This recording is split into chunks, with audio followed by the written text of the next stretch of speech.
আসসালামু আলাইকুম।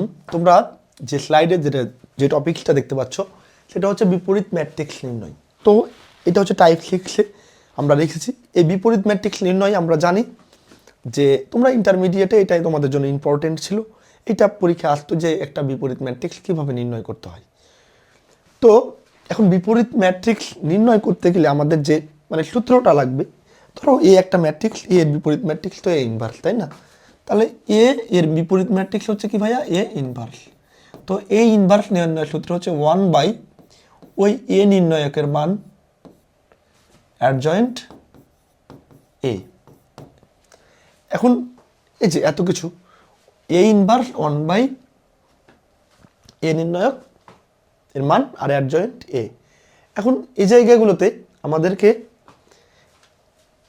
এই যে এ ইনভার্স নির্ণয় করতে গেলে ভাইয়া এই দুইটা মান লাগবে, একটা এ এর মান, এ নির্ণায়ক এর মান, আর একটা অ্যাডজয়েন্ট এ। তো আমি এগুলো তোমরা পারো। তো এখান থেকে আমরা আগে কি এ নির্ণায়কের মানটা নির্ণয় করব, যে এই যে ম্যাট্রিক্স এটাকে নির্ণায়ক আকারে লেখার পর এই মানটা আগে আমরা বের করব, দেন অ্যাডজয়েন্টে যাচ্ছি। তো আমাদের দেওয়া আছে যেটা ম্যাট্রিক্স এ, তাহলে অতএব এবার নির্ণায়ক আকারে লিখবো, কারণ আমাদের সূত্রে কি ভাইয়া? নির্ণায়ক আছে। তাহলে দেওয়া আছে এ, এবার এ নির্ণায়কের মানটা। তো এ নির্ণায়ক যখন আমরা মান নির্ণয় করবো, জাস্ট ম্যাট্রিক্সটাকে নির্ণায়ক আকারে লেখা হলো। যে নির্ণায়কে তো আমরা জানি যে দুইটা খাড়া দাগ দিলেই ওটা নির্ণায়ক হয়ে যায়। এরপর আমরা কি করি খেয়াল করো।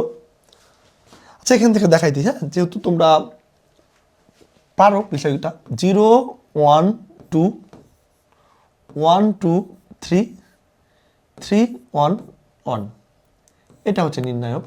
এখন এই নির্ণায়কের মানটা আমরা কিভাবে করি? প্রথমে কি জিরো নিই, তাই না? জিরো নিই যখন, তখন কি ভাইয়া?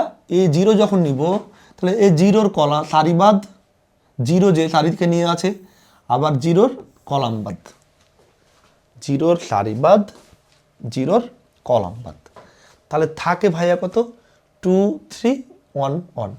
তো এটা আমরা যদি গুণ করি, এটার সাথে এটা গুণ হয়, তাহলে এই 2 আর 1 গুণ করলে পাই 2, মাইনাস সূত্রের মাইনাস এটা, আর এই 1 আর 3 গুণ করলে পাই 3, 1 আর 3 গুণ করলে পাই 3। এরপর আমরা যদি আবার সেটাকে লিখি 0 1 2, একটু কষ্টকর লেখা, তারপরেও তোমাদের সুবিধার্থে 3 1 1। এখন আমরা জিরো যখন নিলাম এরকম পাইলাম, তারপর এখানে একটা সূত্রের মাইনাস, একটা প্লাস একটা মাইনাস, একটা প্লাস একটা মাইনাস, এভাবে চলতে থাকে। এরপর আমরা কি নিব? 1 নিব। এই যে 1 নিলাম, তখন কি হবে ভাইয়া? এই 1 কোন সারিতে আছে? 1 আছে এই সারিতে, আর 1 কোন কলামে আছে? এই কলামে। এখন বাকি থাকে 1 3 3 1, 1 3 3 1। তাহলে নিয়ম অনুযায়ী কি এটার সাথে এটা গুণ হবে, তাহলে 1 আর 1 গুণ করলে পাবেন 1, সূত্রের মাইনাস 3 আর 3 গুণ করলে পাবেন 9।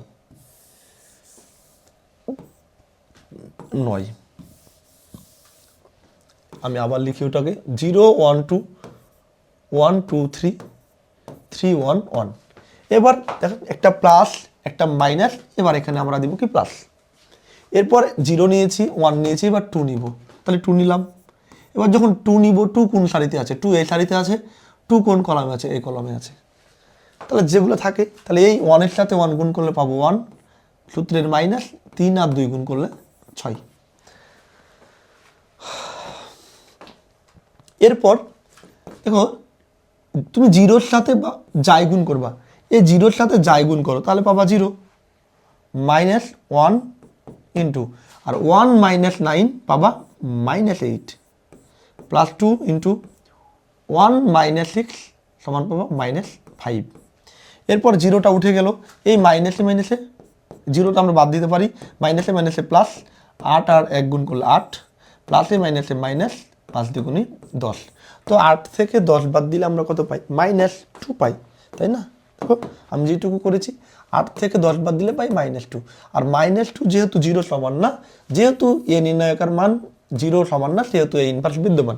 এখন এ ইনভার্স থাকার শর্তটা কি? যে এ নির্ণায়কের মানটা কি? 0 হইতে পারবে না। এ নির্ণায়কের মান যদি 0 চলে আসে, তাহলে এ ইনভার্স বের করা কখনোই যায় না, এটা সূত্র। তাহলে এ নির্ণায়কের মান যদি 0 না হয় তাহলেই আমরা এ ইনভার্স বিদ্যমান পাবো। তো যেহেতু দেখতে পাচ্ছি মানে এ নির্ণায়কের মানটা পাচ্ছি -2, তো নির্ণায়কের মান হচ্ছে -2 হওয়ায় আমরা যেহেতু 0 সমান না সেহেতু আমরা এ ইনভার্স বের করতে পারবো। তো আমাদের ভাইয়া কি এ ইনভার্স যেটা ছিল মানে এর বিপরীত ম্যাট্রিক্স ছিল, সূত্রটা ছিল কি 1/a এর মান অ্যাডজয়েন্ট এ। তা দেখো এ নির্ণায়কের মান কিন্তু আমরা পেয়ে গেছি -2। এখন আমাকে বের করতে হবে অ্যাডজয়েন্ট এ। অ্যাডজয়েন্ট এ, এখন অ্যাডজয়েন্ট এ বের করতে হলে আমাকে বের করতে হবে কি, আমাকে বের করতে হবে A11, A12, A13, A21, A22, A23, A31, A32, A33। 11 মানে কি 1 নম্বর সারি 1 নম্বর কলাম, 12 মানে কি 1 নম্বর সারি 2 নম্বর কলাম, 13 বলতে 1 নম্বর সারি 3 নম্বর কলাম, 21 বলতে 2 নম্বর সারি 1 নম্বর কলাম, 22 2 নম্বর সারি 2 নম্বর কলাম, 23 2 নম্বর সারি 3 নম্বর কলাম, 31 3 নম্বর সারি 1 নম্বর কলাম, 32 3 নম্বর সারি 2 নম্বর কলাম, 33 3 নম্বর সারি 3 নম্বর কলাম। তো আমরা এই যে এটা করব আর এটাকে ট্রান্সপোজ করব, দেন অ্যাডজয়েন্ট এ পাবো। তো আমাদেরকে অ্যাডজয়েন্ট এ বের করার জন্য এই যে মানগুলো বের করতে হবে, A11 A12 A13 এই মানগুলো আমাদের বের করতে হবে। তো আমরা A11 প্রথমে বের করব। তো আমার সুবিধার্থে আমি ম্যাট্রিক্সটা এখানে লিখছি 0 1 2 0 1 2 1 2 3 3 1 1। এবার A11, A11 মানে কি 1 নম্বর সারি বাদ, এটা হচ্ছে সারি, প্রথম আমি তো বারবার বললাম না, প্রত্যেকটার উচ্চারণ করেছি, এটা হচ্ছে কলাম। তাহলে 1 নম্বর সারি বাদ আর 1 নম্বর কলাম বাদ। তাহলে A11 সমান পাচ্ছি কত ভাইয়া 2 3 1 1 2 3 1 1। এই যে দেখো এই যে A11 2 3 1 1। এবার আমরা যদি গুণ করি এই যে 2 2 আর 1 গুণ করলে পাবো কত 2, সূত্রের মাইনাস 1 আর 3 গুণ করলে পাবো 3, তো 2 থেকে 3 মাইনাস 3 বাদ দিলে পাবো -1। তাহলে যে A11 -1। ক্লিয়ার? এবার বের করবো কত A12, A12 এটাকে আবার লিখতে হবে 0 1 2 1 2 3 3 1 1। তো 1 নম্বর 12 মানে কি 1 নম্বর সারি বাদ, তো 1 নম্বর সারি এটা, আর কয় নম্বর 2 নম্বর কলাম বাদ, তো এটা 1 নম্বর কলাম এটা 2 নম্বর কলাম, বাকি কি থাকে ভাইয়া 1 3। তাহলে A12 সমান হচ্ছে 1 3 3 1। তো এবার সামনে দিব একটা মাইনাস, কারণ ওই যে একটা প্লাস একটা মাইনাস একটা প্লাস একটা মাইনাস একটা প্লাস একটা মাইনাস এভাবে চলতে থাকবে। তো প্রথমটা দেখে নি কি প্লাস ছিল, তাহলে তারপরেরটা কি হবে ভাইয়া মাইনাস, এরপরেরটাতে প্লাস পরেরটাতে মাইনাস, এভাবে চলবে। এরপরে আমাদের এই মাইনাসটা রেখে দিলাম, এটার সাথে এটা গুণ, 1 আর 1 গুণ করলে 1, সূত্রের মাইনাস 3 আর 3 গুণ করলে 3 3 9। তাহলে এই মাইনাস থাকলো 1 -9 -8 মাইনাসে মাইনাসে +8, এই যে 8। তাহলে আমাদের A11 A12 পেয়ে গেছি। এবার A13 বের করবো। A13 যদি বের করতে চাই 0 1 2 1 2 3 3 1 1। এবার A13 বের করবো। তাহলে 1 নম্বর সারি বাদ, এটা হচ্ছে 1 নম্বর সারি 1 2 3, এটা 1 নম্বর এটা 2 নম্বর এটা 3 নম্বর, তাহলে 1 নম্বর সারি বাদ, আর 3 নম্বর কলাম বাদ, এটা 1 নম্বর কলাম 2 নম্বর কলাম 3 নম্বর কলাম বাদ। তাহলে থাকে 1 2 3 1 1 2 3 1। আর এবার এখানে কিন্তু আর মাইনাস হবে না, কারণ একটা প্লাস একটা মাইনাস একটা প্লাস, এখানে প্লাস হবে। এবার 1 আর 1 গুণ করলে পাবো 1, সূত্রের মাইনাস 3 আর 2 গুণ করলে 3 2 6, তো 1 থেকে 6 বাদ দিলে কত পাবো ভাইয়া -5। তাহলে A11 A12 A13 পাইলাম, 11 12 13, এবার 21 22 23। এরপর আমরা বের করব কত A21 0 1 3 1 2 3 3 1 1। তো A21 আমরা যদি বের করি তাহলে 2 নম্বর সারি বাদ, এটা হচ্ছে 1 নম্বর সারি এটা 2 নম্বর সারি এটা 3 নম্বর সারি, তাহলে 2 নম্বর সারি বাদ, আর 1 নম্বর কলাম এটা হচ্ছে 1 নম্বর কলাম বাদ। তাহলে থাকে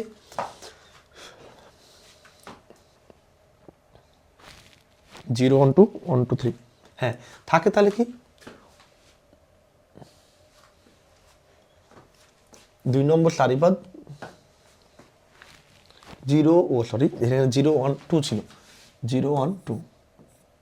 তো তো থাকে 1 2 1 1 1 2 1 1 আর সামনে একটা মাইনাস হবে, কারণ একটা এখানে প্লাস ছিল, তাহলে এটা অবশ্যই মাইনাস হবে। তাহলে মাইনাস থাকলো, 1 আর 1 গুণ করলে পাবেন 1, মাইনাস 1 আর 2 গুণ করলে 2। তো মাইনাস 1 মাইনাস 2 মাইনাস 1, মাইনাসে মাইনাসে প্লাস 1। তাহলে আমরা এ একুশ পাইলাম 1। এবার এ বাকুশ 0 1 2 1 2 3 3 1 1। তো এ বাকুশ কি হবে? 2 নম্বর সারি, এটা হচ্ছে 2 নম্বর সারি, এটা 2 নম্বর কলাম। তাহলে এ বাকুশে থাকে কি ভাইয়া? 0 2 3 1। এবার এটা প্লাস হবে, তো 0 আর 1 গুণ করলে 0, সূত্রের মাইনাস, 3 দুগুণী 6। তো 0 থেকে -6 বাদ দিলে -6। এ বাকুশ হচ্ছে -6। আসলে জীবনটাই বাকুশ হয়ে গেল, তাই না? এই যে একই জিনিস ক্যালকুলেশন করা ঝামেলা দিয়ে 22 আর 22 থেকে না বাকুশ হয়ে যাচ্ছে। এবার এ 23, আমরা এ 23 যখন বের করব, 0 1 2 0 1 2 1 2 3 3 1 1 2 3, তাহলে এটা 2 নম্বর সারি 3 নম্বর কলাম। 2 নম্বর সারি হচ্ছে এটা না, 3 নম্বর কলাম হচ্ছে এটা। তাহলে 0 1 3 1 0 1 3 1। এবার আমরা সামনে একটা মাইনাস ইউজ করবো, কারণ এখানে প্লাস ছিল, এখানে মাইনাস, একটা প্লাস একটা মাইনাস একটা প্লাস একটা মাইনাস, এভাবে চলতে থাকবে। তো 0 আর 1 গুণ, যে মাইনাসটা রেখে দিলাম, 0 আর 1 গুণ করলে 0, সূত্রের মাইনাস, 3 আর 1 গুণ করলে 3। তাহলে 0 থাকলো, মাইনাস থাকলো, আর 0 -3 -3 মাইনাসে মাইনাসে +3। তাহলে এ 23, এ 21, এ 22, এ 23 হলো। এবার এ 31, এ 32, এ 33 বের করবো। তাহলে এগুলোকে সহগুণন বলা হয়। এগুলোকে আসলে আমরা 31 32 33 পড়ছি, তাই এগুলোকে বলা হয় সহগুণন। এত বকতে বকতেই আসলে সহগুণন সরি হয়ে যায়। হ্যাঁ, কিছু করার নাই। আপনারা দেখেন, এ 31 আমি যখন বের করবো, 0 1 2 1 2 3 3 1 1। তো এ 31 যখন বের করবো, তখন 3 নম্বর সারি এটা, 1 নম্বর কলাম এটা, 1 2 2 3 1 2 2 3। তাহলে এই 3 3 একে 3 মাইনাস 2 দুগুণী 4, -1। এ 3 2 এ 3 2, এটা 3 নম্বর সারি বা 2 নম্বর কলাম বাদ, তাহলে থাকবে 0 2 1 3 0 2 1 3, সামনে একটা মাইনাস। তো এই মাইনাস থাকলো, 0 3 গুণ করলে 0, মাইনাস 1 আর 2 গুণ করলে 2, 0টা 0 -2 মানে -2, মাইনাসে মাইনাসে +2। এবার এ 3 3, এটা 3 নম্বর সারি 3 নম্বর কলাম, তার থাকে কত? 0 1 1 2 0 1 1 2 0 1 1 2। এবার একটা পজিটিভ হবে, তো 0 আর 2 গুণ করলে 0, সূত্রের মাইনাস, 1 আর 1 গুণ করলে 1, 0 1 1। এবার অ্যাডজয়েন্ট এ সমান আমরা তো দেখলাম এ 11, এ 12, এ 13, এরকমভাবে এ 13, তারপর এ 21, এ 22, এ 23, এ 31, এভাবে চলবে, তাই না? আর ওখানে একটা অ্যাডজয়েন্ট এ হবে। তো এই অ্যাডজয়েন্টে আমরা এ 11, এ 12, এ 13 মানগুলো পেয়েছি, ওই মানগুলো জাস্ট বসাই দেবো। দেখুন, এ 11 আমরা পেয়েছি, এ 11 -1, এ 12 হচ্ছে -8, তো এ 11 -1, এ 12 8, তারপরে এ 13 হচ্ছে -5, এ 13 হচ্ছে -5, তারপর এ 21, এ 21 হচ্ছে 1, এ 22 হচ্ছে -6, এ 23 হচ্ছে 3 1 -6 3, তারপরে -1 3 -1 -1 এটা সরি 2 হবে, এখানে 3 না, এখানে জাস্ট 2 হবে, এটা একটু ঠিক করে নেবা। এখানে হবে কত? 2, আর এখানে -1। এবার এটাকে অ্যাডজয়েন্টে মানে কি, এটাকে উল্টিয়ে দেবো, ট্রান্সপোজ না, তাহলে এটাকে উল্টিয়ে দেবো। তাহলে উল্টিয়ে যদি দিই, তাহলে পাবো কত? -1 8 -5, এগুলো তো আমরা বেসিক ক্লাসে পড়েছি ভাই। তারপরে 1 -6 3 -1 2 -1 -1 2 -1, এই জায়গায় 2। তাহলে এটা হচ্ছে আমাদের অ্যাডজয়েন্ট এ। তো এই যে 3 জায়গায় 2 হবে। তো এবার আমরা জানি যে সূত্রটা, এ ইনভার্স সমান 1/a নির্ণায়কের মান অ্যাডজয়েন্ট এ। এবার আমরা জাস্ট মানগুলো বসাই দেবো, 1/,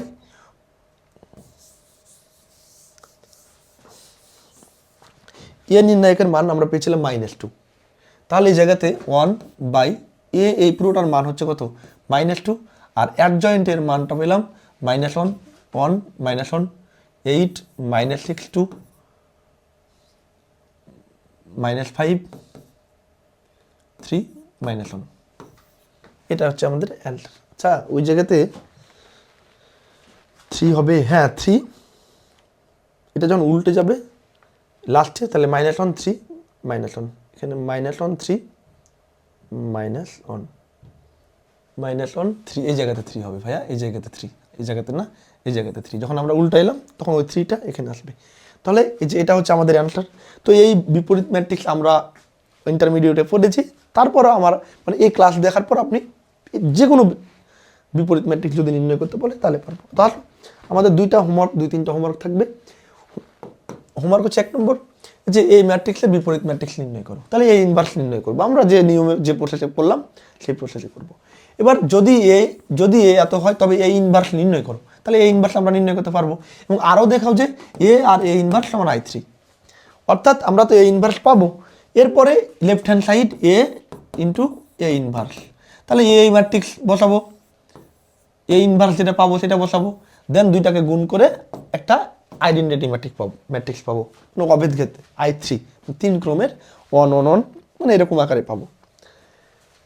তারপরে বলছে যদি এ এত হয় তবে এ ইনভার্স নির্ণয় করো।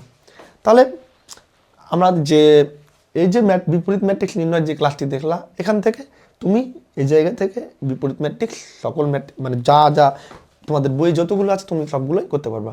তাহলে আজকে এখান পর্যন্তই, এর পরবর্তীতে আমরা অন্য কোনো ম্যাথ নিয়ে তোমাদের সামনে হাজির হবো। সবাই সুস্থ থাকবা, ভালো থাকবা, আল্লাহ হাফেজ।